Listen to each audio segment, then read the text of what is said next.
Tips 401. இஞ்சி தொக்கு, மாங்காய் தொக்கு என எந்த தொக்கு செய்தாலும் அதில் கொஞ்சம் எலுமிச்சை சாறு பிழிந்து செய்தால் பல நாட்களுக்கு கெடாமல் இருக்கும். டிப்ஸ் 402. முட்டையானது முழுகும் வரை தண்ணீர் ஊற்றி அதன் பிறகு வேக வைத்தால் வேகும்போது முட்டை உடையாமல் இருக்கும். டிப்ஸ் 403. தினமும் காலையில் 1 கப்பு சோம்பு தண்ணீர் குடிப்பது வயிற்றை நிறைவாக வைத்திருக்க உதவுகிறது. மேலும் அதிகப்படியான உணவு நுகர்வை தடுப்பதினால் உடல் எடையை குறைக்க உதவுகிறது. டிப்ஸ் 404.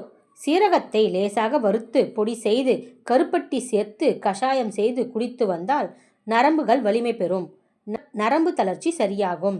டிப்ஸ் 405. குண்டு மஞ்சளை நன்றாக காய வைத்து ஒரு கண்ணாடி பாட்டிலில் போட்டு அதன் உள்ளே ஒரு துண்டு கற்பூரத்தை போட்டு வைத்தால் நீண்ட நாட்களுக்கு வண்டு பிடிக்காது. டிப்ஸ் 406. தொட்டாச்சினுங்கி இலைகளை தண்ணீரில் கொதிக்க வைத்து குடிப்பது இரத்தத்தில் உள்ள சர்க்கரை நோய் குறையவும் உதவும். டிப்ஸ் 407. குழந்தைகளுக்கு கொய்யாப்பழம் சாப்பிட கொடுங்கள். கொய்யாப்பழம் சாப்பிடுவதால் உடல் வளர்ச்சி, எலும்புகள் பலமும் பெறுகின்றன. வயிற்றில் புண் இருந்தால் குணப்படுத்தும் ஆற்றல் உடையது. டிப்ஸ் 408. கோதுமை மற்றும் ரவா உப்புமா செய்யும் பொழுது தண்ணீர் சேர்ப்பதற்கு பதிலாக தேங்காய் பால் சேர்த்தால் உப்புமா சுவையாக இருக்கும். டிப்ஸ் 409. கருவேப்பிலை சாறை மோரில் கலந்து குடிக்க கண் பார்வை திறன் அதிகரிக்கும். டிப்ஸ் 410.